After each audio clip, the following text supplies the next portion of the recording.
All right, good afternoon. Could I have your attention, please? Could I have your attention, please, so that we can go ahead and get started. I was supposed to say, I hope you're enjoying your lunch, but at this point, hope you're enjoying your salads.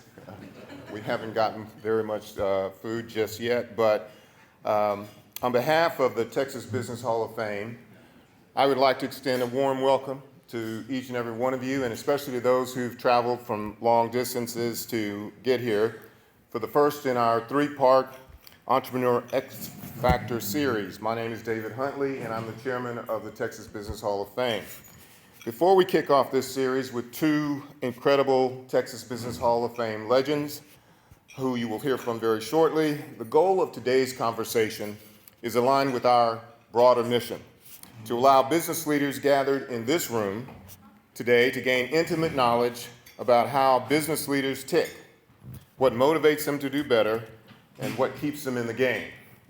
Before we get started, I'd like to take a moment to acknowledge and thank our sponsors, Claire and Jonathan Grammer, for making this event possible. This is our first major event in Austin in 5 years, and what a way to usher in the next chapter in this great city. Thank you, JP and Graham, for the conversation that will be very meaningful to us today.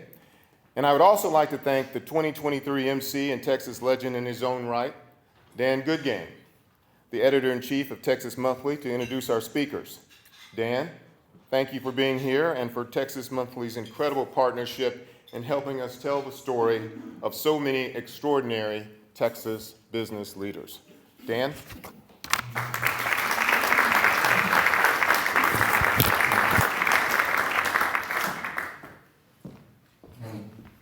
Thank you, David.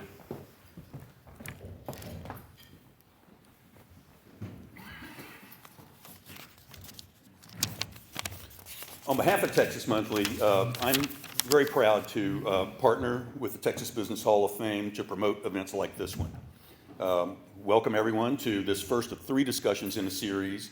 As David said, it's going to be held around the state and called the Entrepreneurial X-Factor. Each event, like this one, will be a peer-to-peer conversation, and we hope that they will be revealing some of the secrets of successful business builders. The series is an extension of the Hall of Fame's Titan Talks, and we certainly have 2 Titans joining us here today in Graham Weston and John Paul DeJoria. I had the pleasure of meeting Graham 2 decades ago when I ran a magazine for and about entrepreneurs, and he was the subject of a couple of our stories. Graham made his first fortune in commercial real estate in San Antonio, where he had the good timing and the guts to buy the iconic downtown office tower that is now the Weston Center, paying dimes on the dollar during the savings and loan crisis of the late 1980s. You know, it's one of those deals where today you say, boy, that was just so obvious. Well, as Graham always said, that nobody rings a bell and says it's the bottom. You know, you have to have conviction about that, and he did. A decade later, Graham took a chance on a new business idea pitched to him by 3 recent graduates of Trinity University. Together, they founded Rackspace, a cloud computing company based in San Antonio that grew to $1 billion valuation with thousands of employees in Texas, London, and Hong Kong.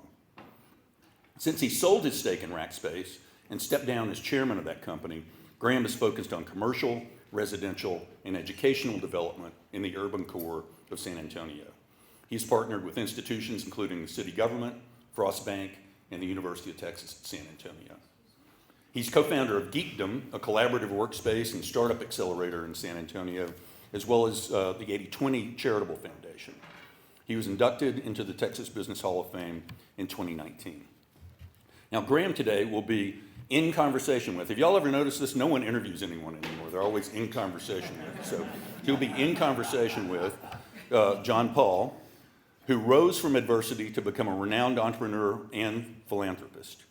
After co-founding John Paul Mitchell Systems in 1980 with a $700 loan, he built it into the world's largest privately held professional hair care company.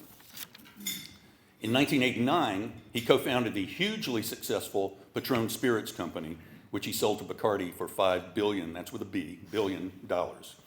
And just last year, he got back into the spirits business by joining the team that produces Bandera tequila. I hear there's some of that here today. Forbes magazine has recognized John Paul as one of the 100 greatest living business minds. His motto is that success unshared is failure. He's long been a generous philanthropist, including through JP's Peace, Love, and Happiness Foundation. Its mission is to contribute to a sustainable planet by investing in people, protecting animals, and conserving the environment. John Paul, we're honored to have you here today.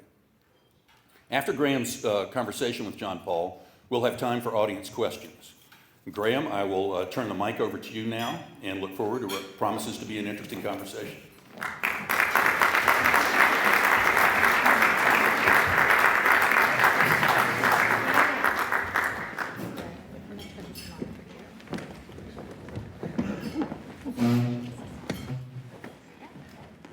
Jeff.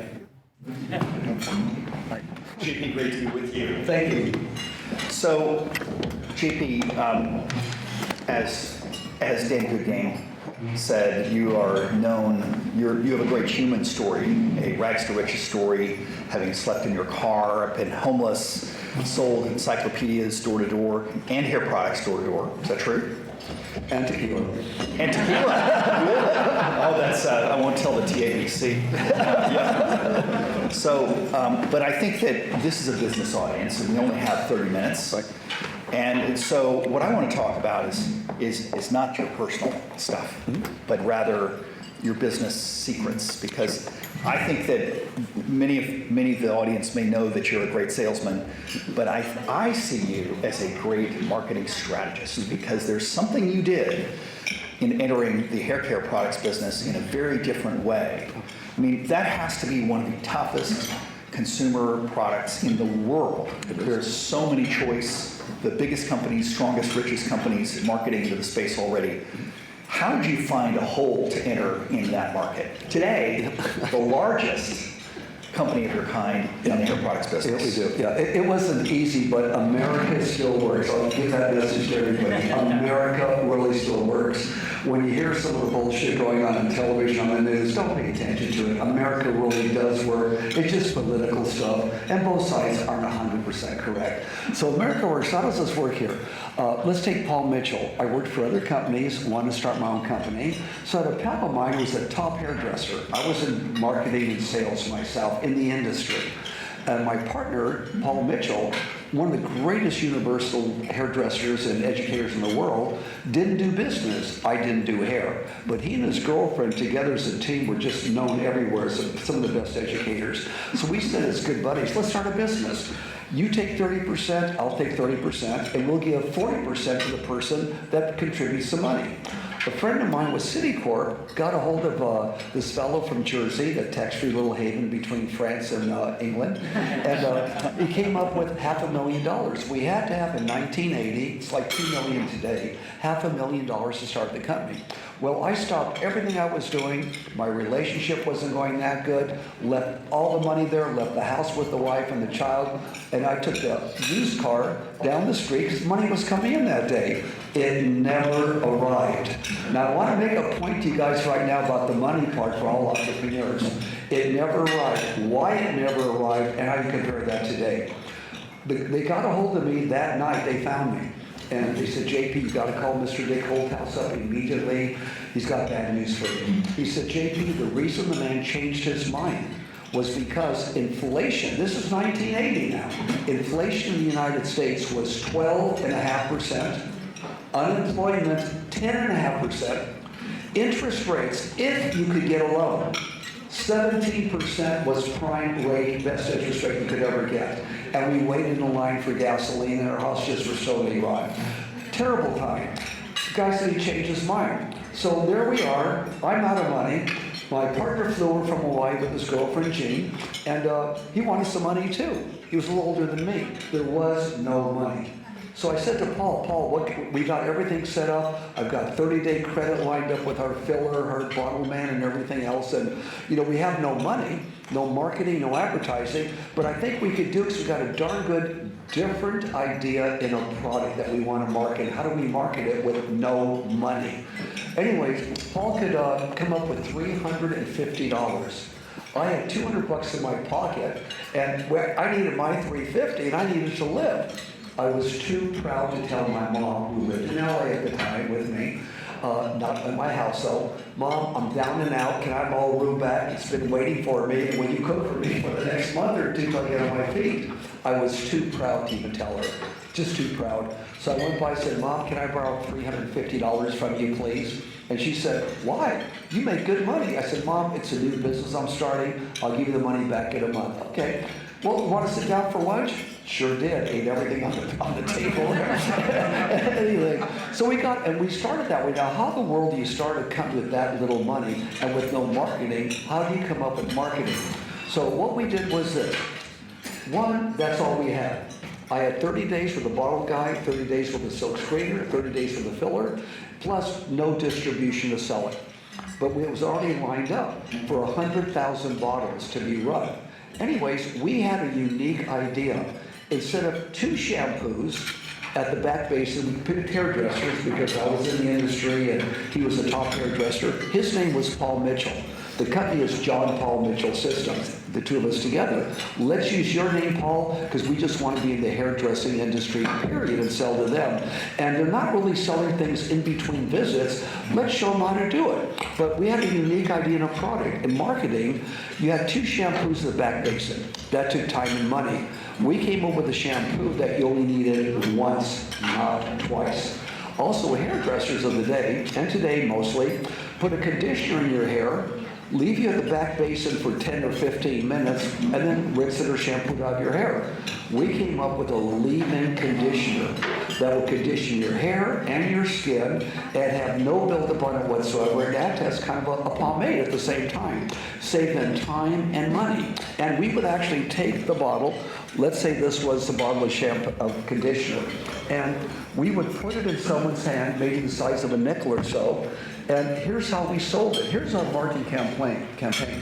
How do we get it to the hairdresser? We have no money, and get them to give it to the next person in line and buy it, who was the customer. How do you do something like that and get them to sell a shampoo or a conditioner at the back basin when they don't do that, or at their styling station? How do you do it? So our presentation was basically this. Knocking door to door like I did when I sold encyclopedias. I went right up Ventura Boulevard in California, salon to salon to salon, and my presentation was very basic. I would tell them about the shampoo. Shampoo 1 is for normal to fine hair, color-treated hair, and you only need 1 shampoo, not 2. Shampoo 2 was for the other type of hair. Your thick, your oily, your greasy hair, and you only needed 1 shampoo. I said, but here's the big one that's going to revolutionize your business. May I have your hand for a minute, please? Okay, no, turn upside down. Now, I will take that in my hand and turn mine upside down. In my hand, I'll put the size of a nickel of the conditioner. It was blue in color. In his hand, I would put the size of a nickel. Now, this is a hairdresser, right? The manager of the salon. You're there with it in your hand. You don't know what the heck to do with it. Okay? Now I've got their attention. Sir, what's in your hand, Graham? Graham, what is in your hand? Oh, shampoo. Yeah, well, this is not shampoo. This is our new conditioner. A dollop. It's the conditioner. Here's what Graham. No. Let me tell you what you're doing, Graham. You don't know. Okay, here's what this does. That is a protein treatment, a nucleic acid treatment. It stops the hair dryer from drying out your hair too much. Acts as a pomade, reconditions your hair all at the same time. Oh, by the way, rub it in your hands. It's very good for your skin. Rub it in your hands. You know all those chemicals you use? You've just neutralized them all. Smell it. Good for your skin too. Sir, if you'd be willing to take 1 dozen of these, 1 dozen of these, and 1 dozen of the conditioner, 3 products we had, and let me come in and show your staff how to use it and promote it properly, and how to let your customer take it home with them in between visits, and you make that extra money, not the drugstore. If you would be willing to do that, I'd be willing to give you 12 of these, give you 12 of these, give you 12 of these, plus some 32 ounces for the back basin for you under this condition. If within 30 days, it's not one of the best products you've ever used, I will come back and take back, and I pick up the bottle, bring it back to me. I'll take back every bottle you haven't used or sold out the door and give you your money back. Now that's fair enough, isn't it? And I look at the eye, nod my head. Fair enough, isn't it? Now, Say no. Okay, that's fair enough, isn't it? I can't say no. No, you gotta say no. No, I have two later. He said no. Why is it no? Because he has too many products. He's got Reagan, he's got Matrix, he's got L'Oreal, he's got everybody on his shelf. We're an unknown brand. Why would I want to take your brand? My shelves are full right now. Then my answer is part of the marketing. You always want to agree with somebody. You know, I can appreciate that. Those are the magic words. I can appreciate that, Graham. I know exactly where you're coming from. You've got all this stuff on there, and you've got to sell that first. However, I'm so certain that this will outsell everything you have because of its uniqueness. One shampoo, the leave-in conditioner, that when someone's sitting in your styling chair, tell them to stick their hand out and put the conditioner in their hand the same way I did for you. And tell them, this is a new Paul Mitchell conditioner. It's gonna be left in your hair, and here's all the thing it does to your hair as well as protect it. And we even have a size to go home with. We have an 8 ounce at that time, an 8 ounce size to actually take home with you, to take care of your hair in between visits. I'll show you a stylist how to do that. So, but what I'll do is this, because I understand what you're saying. I'll do this. If you will agree to take 6 of these, 6 of these, 6 of these, and a couple of 32 ounces for the back bar, if it's not the hottest thing you've ever sold, it outsells everything you have. Outsells everything you have. I'll come back and give you your money back on what you haven't used or sold out the door. So I'm bringing back good inventory I can resell. Nobody, by the way, ever returned it. Nobody ever did that. Nobody ever returned it. Now, JP, I'll acknowledge that you're a good salesman yourself. Okay, we're just, I think you'll pull the mic down just a little bit. okay. I'll acknowledge that you're a good salesman yourself. But what is it that made the hairdressers good salespeople? What made the hairdressers good salespeople is when I go into the salon and hold that little clinic I promised them I would have, I would say, on your shelf, black and white, that was our colors, looks much better at eye level. Why do you think people wear black and white when they dress formally? Because it's classy. So if you remove these products at eye level, which is the best place for someone to buy something at eye level, okay? If you'll put them at eye level, it makes everything look classier. And then I would actually tell the hairstylist, when you use shampoo 1 or shampoo 2 on, tell them, for your type of hair, Graham, I'm using shampoo 1 because it's for your type of hair. I'm only using 1 shampoo, so I'm not stripping your scalp. Or shampoo 2. And by the way, we're going to use a new conditioner on you that's a leave-in conditioner. So in other words, I teach them how to tell the customer what I'm telling them that say, but then stick it in their hand. And this is a shampoo I used on your hair. Okay, that's shampoo 1. Okay, now, what I'm talking about is JP, you're a billionaire. I realize you're a billionaire. You're telling me that you've just given me some secrets. That is, what you did was you told them a single wash. Yep. Right? Yep, that's all you needed. A leave-in conditioner. Yep. And put it in their hand. Yep. And put it at high level. Yep. Are those really that powerful, those ideas? It worked. That's all we had. We had no money to advertise, but I would take the salesman with me. When I had a distributor, I would take the salesman with me to watch me for a whole day doing it, and then the next day I would watch him to make sure he could present it the same way I did. But may I tell you something else too? How the heck do you pay your bills? Because everything's due in 30 days, right? It took me 2 weeks to make the product in my hand. How the heck do you pay your bills when the money is due and when you have no distributor? What do you do? Do you have an answer? Yep, I have a very good answer for you, sir. Okay. So here's what I did. I walked up Ventura Boulevard. It took me 1 week, and I thought I'm a pretty good salesman. It took me 1 week to get 12 orders. Anywhere from $27 to the smallest one to $130 the biggest one. They would write out a check to me, and a lot of them said no. That's why it took me that long to get those first 12 accounts. I'd leave the line empty where you put the person's name and the recipient's name. I'd leave it empty. I went down to Paris Ace Beauty Supply, biggest supply house there in LA at the time. I went down and saw Mr. Henrietta, president. I gave him my presentation, and he looked at me and laughed and said, "You're a great guy, I like you, but why should I take an unknown product out that has no advertising, no promotion, no give me this, no give me that? You're going against all the biggies that I have anyways, I'm the biggest. Why do I want to build your brand for you? It makes no sense. Thank you very much, but I'm going to pass." I said, "Sir, I have one more thing to tell you, why you want to build this brand." He goes, "I'm all ears." I took out 12 checks and put them right in front of him. I said, that's your first 12 customers. Fill your name out. I've already sold it for you and delivered it, okay? And he laughed his head off. I said, God, I've never heard anything like that before. I said, okay. He said, okay, I'll tell you what. For only a few thousand, he says, maybe I'll take your product. I said, well, that's great. How about $2,000 worth? I'll give you the exclusive on LA County. I mean, we were hard up for money. We had none. The next thing is I needed money immediately. And I had the product in the car. So how the hell do I do that? I already knew that they didn't pay their bills for 45 days. I've been in the industry, right? So I said to him, there's one more thing I'd like to ask you. And I already built it into the price, even though he didn't know it. So I said, here's what I'll do. We're starting out. We need this new, okay? How about this? How about when I deliver the products, you write me a check for $2,000? He laughed again and said, this is my 25th anniversary. We've been in business 44 years. He came to the anniversary and said, this guy JP, I laughed my head off. And I said, why would I want to do that? I'm Paris Ace Beauty Supply. We pay our bills in 45 days. I said, because I'm going to give you an extra 5% discount. I already worked it into the price. He goes, okay, but you better show up when the product arrives and help my salesman sell it. I said, I will until it's all gone. He goes, great.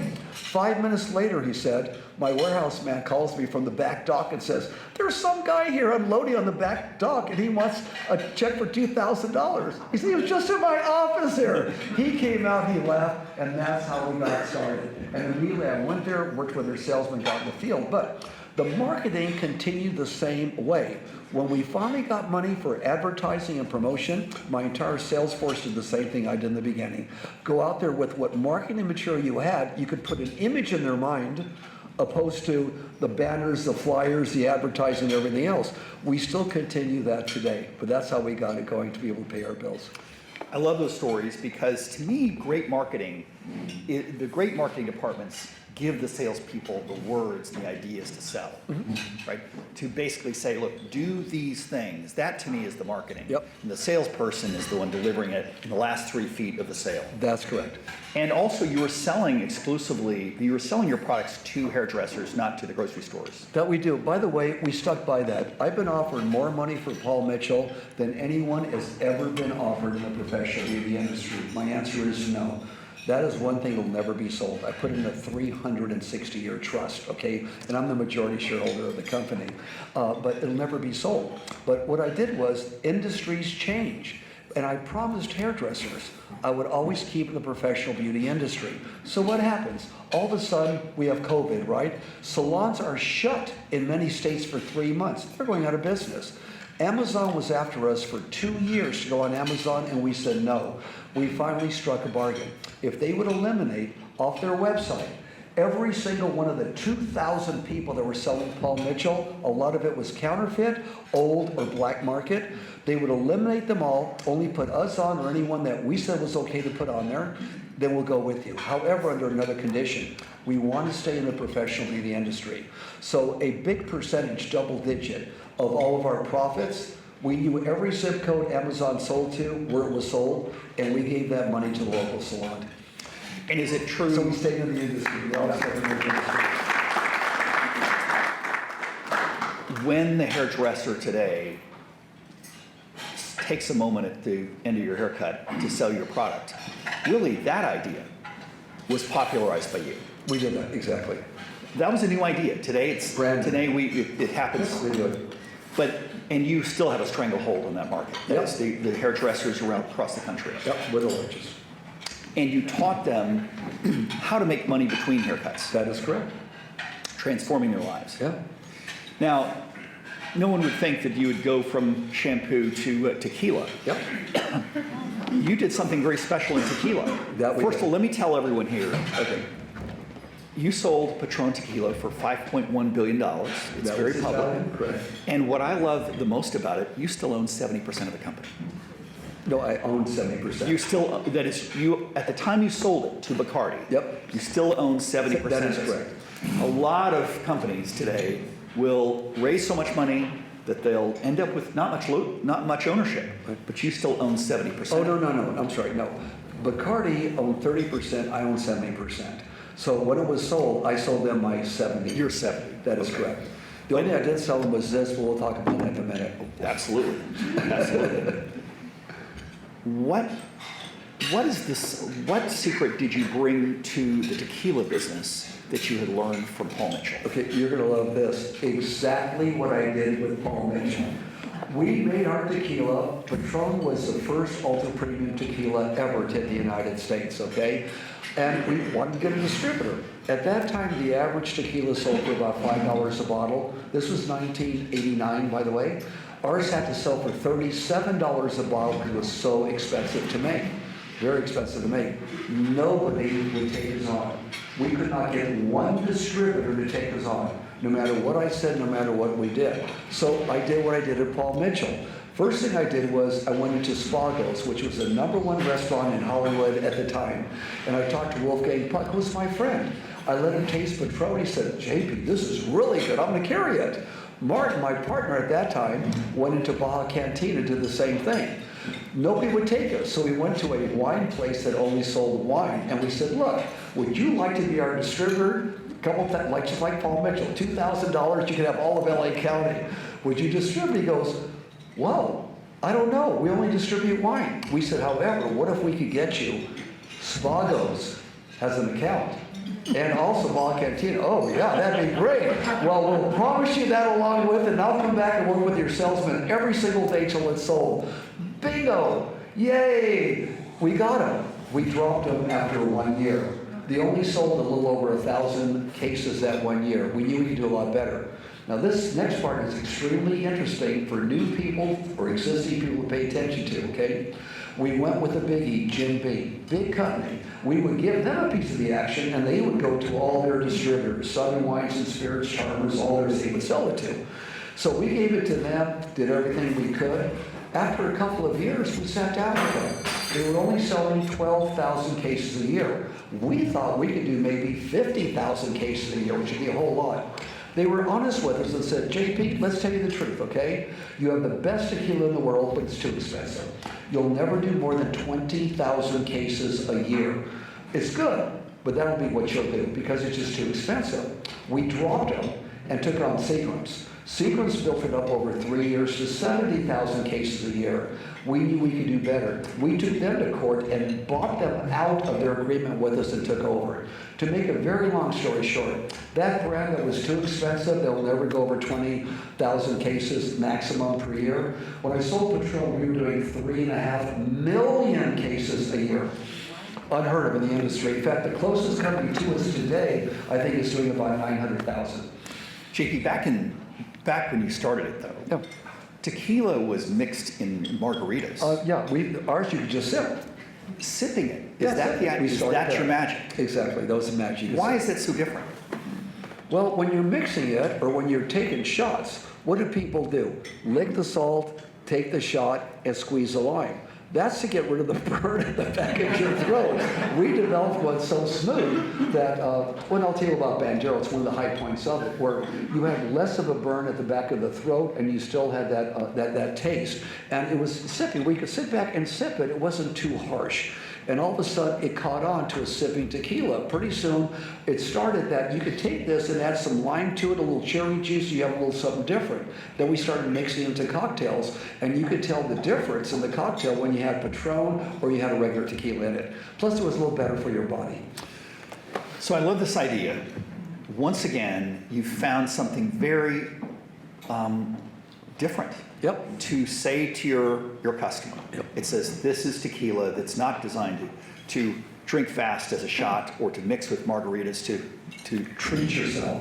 To treat yourself and drink it like you would scotch. Yep. So you drink it straight. Yeah, like a fine scotch. Right. Yeah.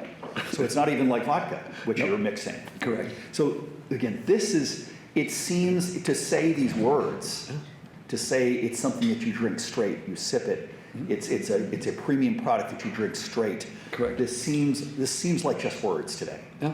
But it's so powerful. It was. You made it happen. It's where it wasn't. So one may wonder, how in the world do you start another tequila when you're still praising Patron? And I do. I'll praise it forever. I'm the chairman Americas. You make no money on it, but you have a little title there anyways forever. And I love my company. I'm so proud of Patron, and I'll promote it all the time. This I developed before I sold Patron. but it wasn't sold yet. So what they did was they said, JP, you can keep it, but not touch it for 5 years. No money into it, no promotion, no nothing. So I gave it to my daughters for $10, and they did very, very little, if anything, with it. My non-compete, 5-year non-compete, was up last year, so now I'm at it again. What the world do you do to compete with what you created as the best? You do something different. This is 100% organic. It has no additives, and recycled glass. See that leather binding on this here? That's not real leather. It smells like leather, looks like leather, feels like leather, but it's not. We found a substitute for leather. And we sell it exactly the same way. Give this a taste, see what you think, treat yourself. No additives, because today the world has changed. People are looking for organic, no additives, what's smooth. All we need someone to do is taste Bandera. It's all you need to take one shot of it. What you'll notice difference is in the back of your mouth, there is no burn. There's warmth at the back of your mouth, but you also taste the agave. So if you compare it to anything you're drinking today, you'll say, wow, that is really cool.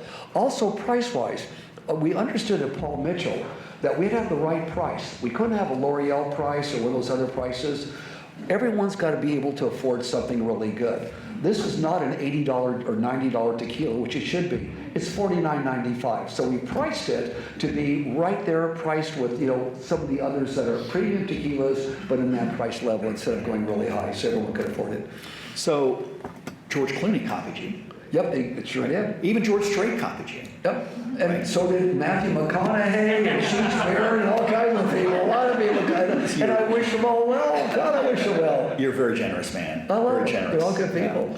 Yeah. Think about how you changed the tequila business from to really launched what is today the bulk of the tequila market. Yep. Sure. Yeah. And so now you're into AI.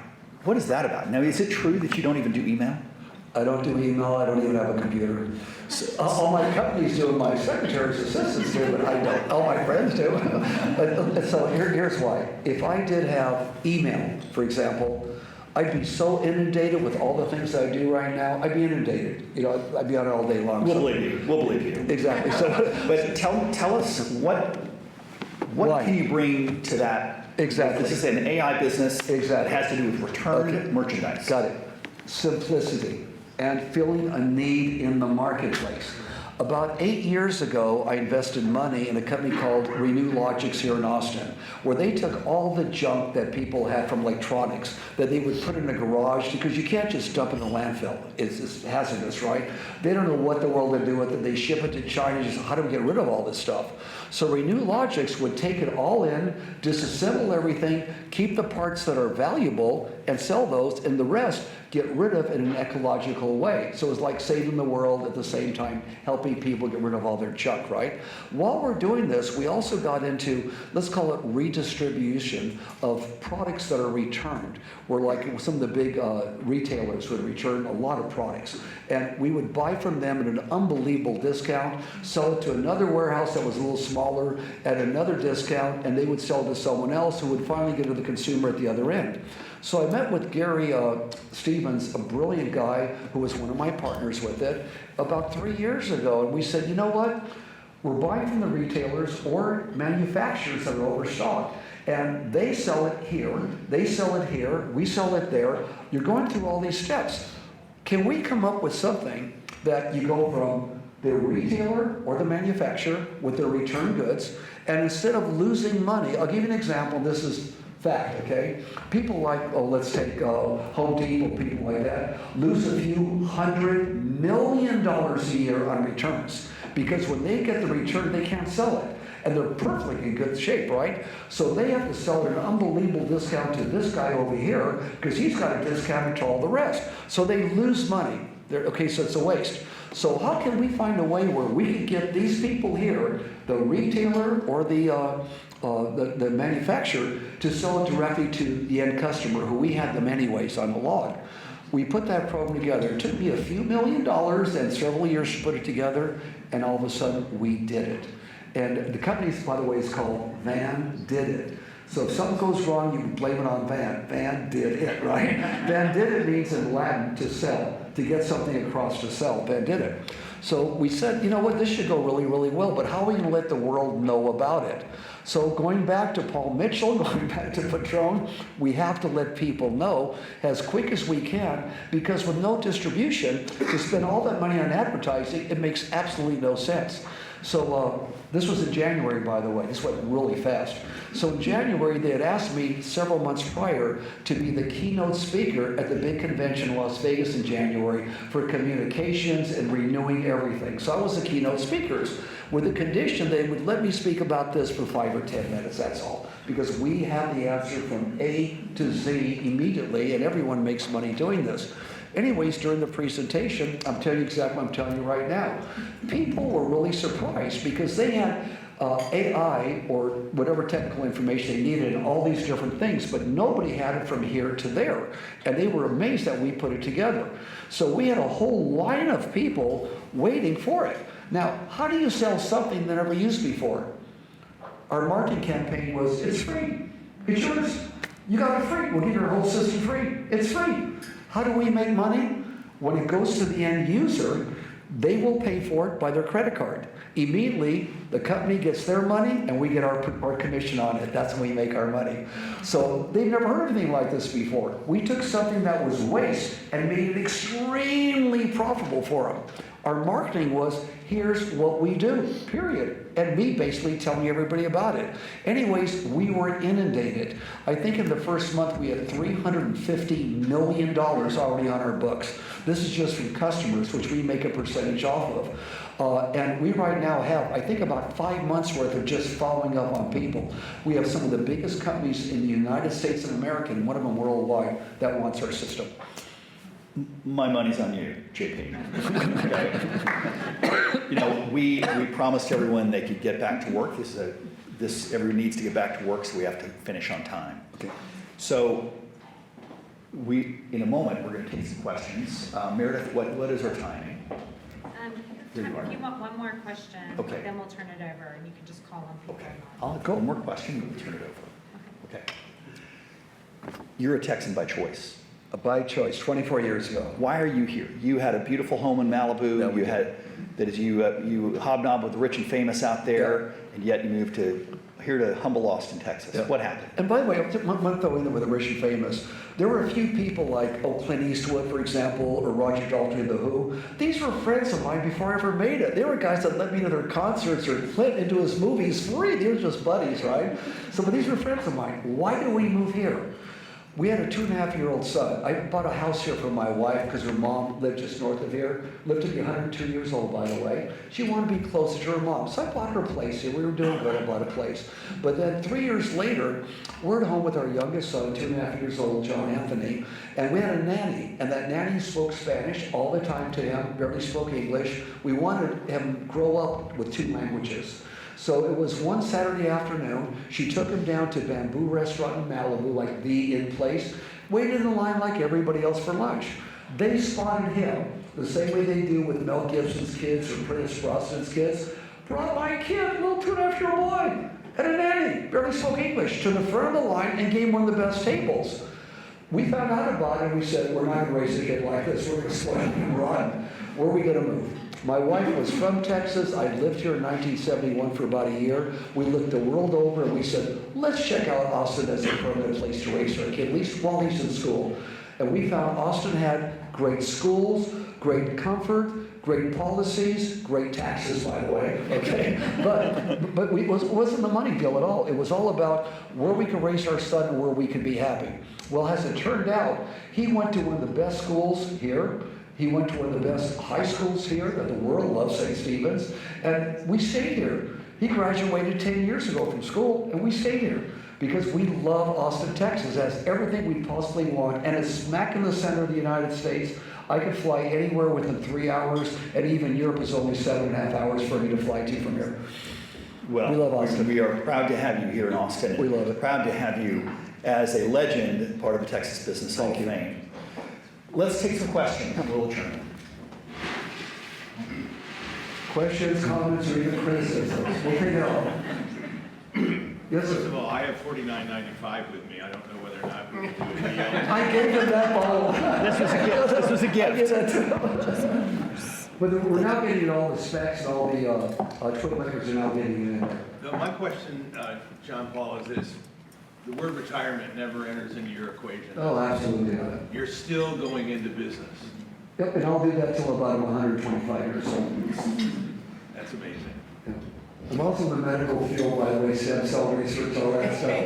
There's new things, everybody got to take, there's new stuff coming. There's some new stuff coming too, that'll be mind-boggling. But the advances we've done in medical science with stem cells and other things like that will blow your mind. It's all coming out in the next couple of years. And anyone that's here, keep in the best health you can, do whatever you have to do. You're going to live a lot longer than you think, a whole lot longer.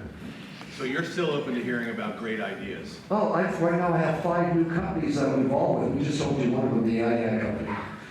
I haven't told you about the cell research or saving the water from oil wells. We have other stuff going on too. Yes, young lady. My name's Courtney. I'm with Earth News, and I was very interested in all of the conservation work that you're doing. I'm wondering, what are you most proud of on the conservation side of your work? On my philanthropic part? Yes, on the Well, conservation. what I'm most proud, well, I think what we're doing here in Austin, we the people are doing, and that's getting rid of the homeless problem that we have, but not getting rid of it, moving them to the next step. I'd like to promote just 3 things real fast. One is Mobile Loaves and Fishes, a community in East Austin. We build little homes and an entrepreneur center to teach the homeless how to do something and make money. People say, why are you going to spend millions of bucks building an entrepreneur center for homeless people that don't want to work anyways? I said, I'm going to prove to you that you want to work.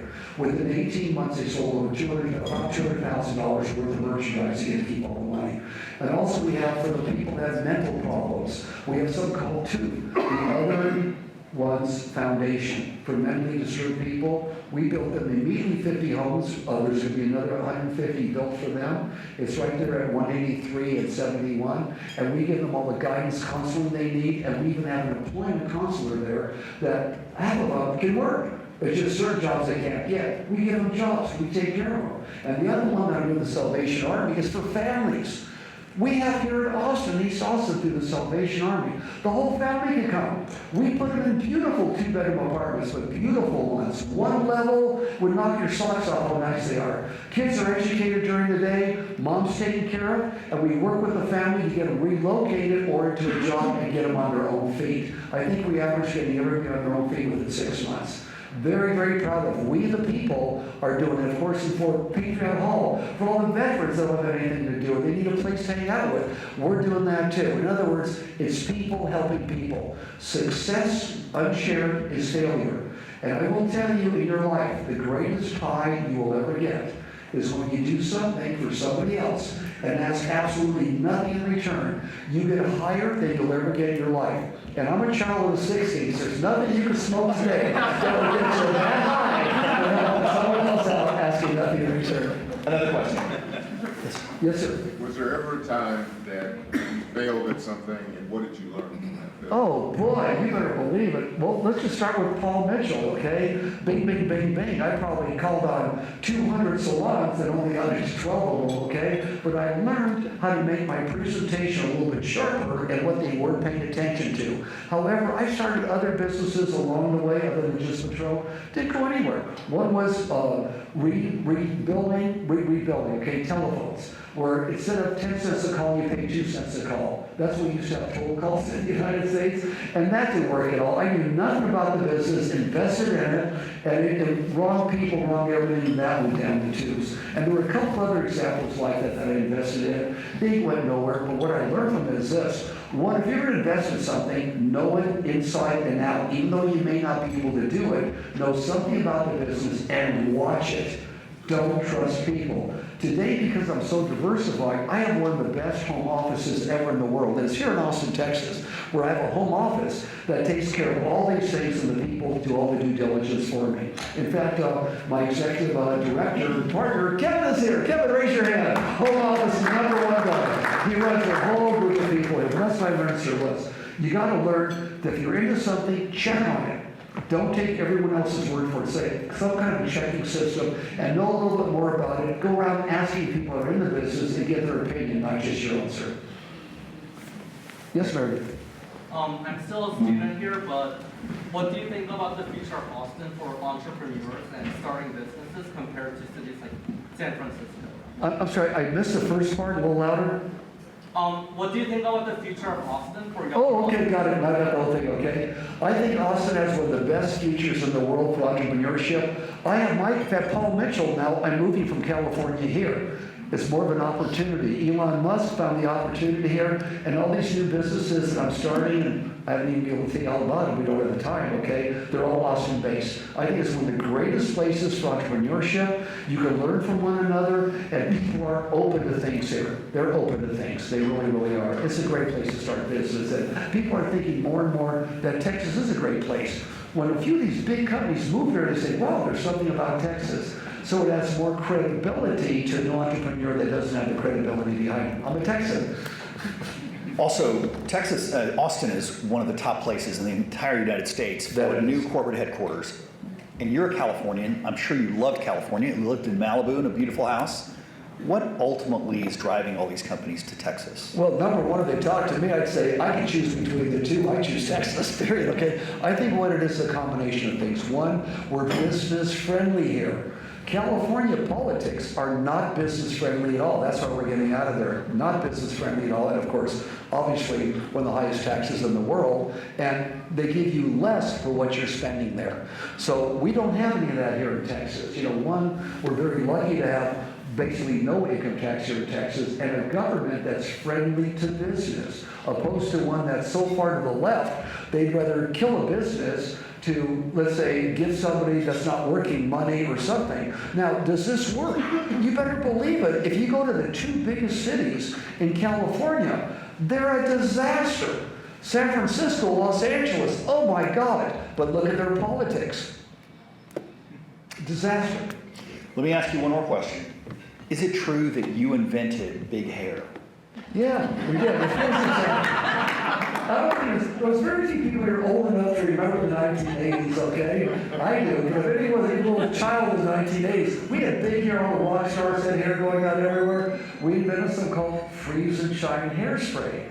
And at that time, when we did in the early 80s, Aquanet, 99 cents a can is what everybody used, right? But then it would build up on your hair. You had to shampoo your hair many times to get it out, and it didn't hold. Our freeze and shine that we invented, you could spray out, it held your hair out there forever, but it would shampoo out immediately. So we kind of started the big hair trend. How did we start it?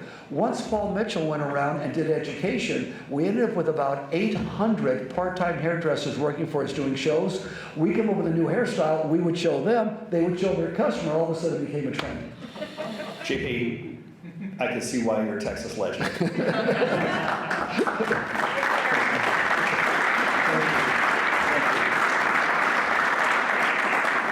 Thank you everyone for coming. It is absolutely amazing to sit across from you.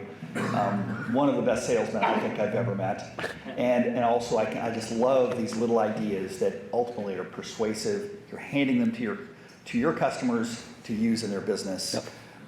So thank you for sharing your lunch with us. Oh, my today. pleasure, sir. It's always a pleasure. Thank you so much. And thank you all very much for joining.